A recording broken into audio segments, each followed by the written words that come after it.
All right, Calculus, Chapter 1, Section 5, Part 2 of our video. So we were talking about that limit as x approaches values from the right or from the left. If I do notice here that if I was to plug in 1 into the numerator, I get 1 minus 3, which is negative 2. If I plug in 1 into the bottom, I get 0. So I have 2 over 0. But I need to figure out if that 0 would be positive or negative, since this is talking about from the left for an infinity answer. So for some of you, you might need to look at it this way. So first off, there was no hole in this. The vertical asymptote was x equals 1. The horizontal asymptote is bigger on top, so it has an oblique, not a horizontal. Now, to get the oblique asymptote, we actually do our division. So I set the bottom equal to 0, x equals 1. I went and did the synthetic division. So my oblique asymptote, we would ignore the remainder. It'd be y equals x minus 2. Like I said, some of you are going to prefer the graphing approach.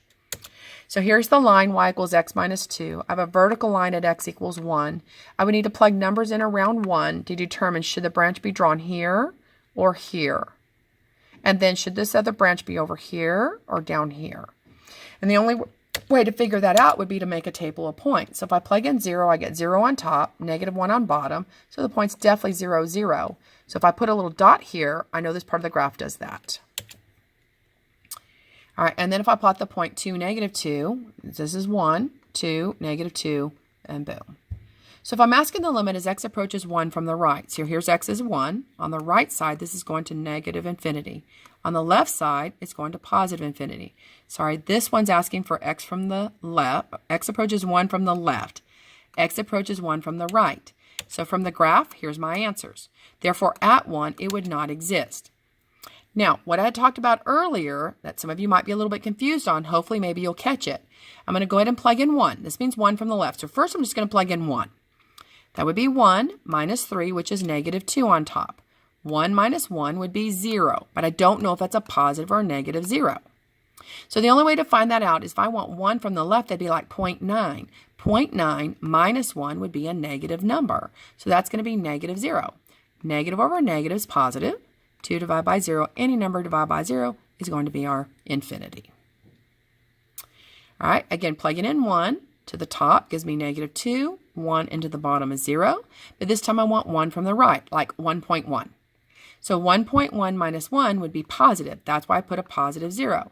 Again, any number divided by 0 on these from the right and the lefts will be the infinity answers. I'm trying to figure out if it's negative or positive infinity. So again, like I said, if you don't get this method, hopefully you're at least getting the graphing method. Make your tables, get your asymptotes, and you can get your answers from that just as easily. If you know you have to go on to Cal 2, I would like you to try to get this method down. You don't want to always have to make the graph to get to these answers. So the limit as x approaches 0. So this is 1. 1 over 0 squared, that's 1 over 0, which is going to be positive. So therefore, this is the infinity. Because remember, see, this number is getting really, really, really close to 0. The closest thing I could go to 0 might be like 1 over a zillion. See, that'd be really close to 0. So if I had 1 divided by 1 over a zillion squared, well, that's multiplying by the, dividing fractions easy as pi. So again, any number over 0 is going to be your infinity if it's positive. So this answer is going to be infinity. Okay, if I looked at the limit as x approaches 1 from the left, in the numerator, that would be 2. The denominator, that means the cotangent at pi, because I'm plugging 1 in for that. Now, the cotangent at pi, we go over to pi.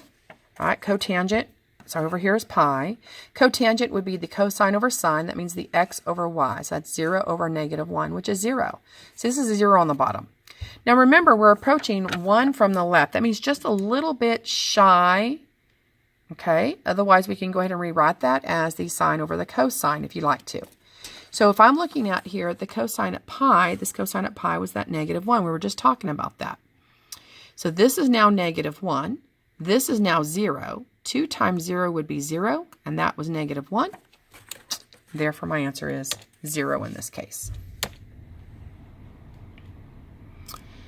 Alrighty, the next one is the limit as x approaches 0 from the right, a 3 over the cotangent of x. So I want the cosine of 0 over the sine at 0 from the right.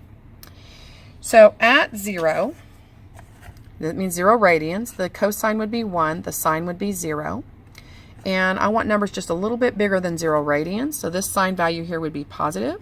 This cosine here is still going to be close to 1. So this says 2 times 1. This says close to 0. So it's going to be 0, positive, as it was above it. Therefore, that answer 2 divided by 0 would be infinity. And I think we're going to have to do some examples of these in the classroom to help you guys out with this.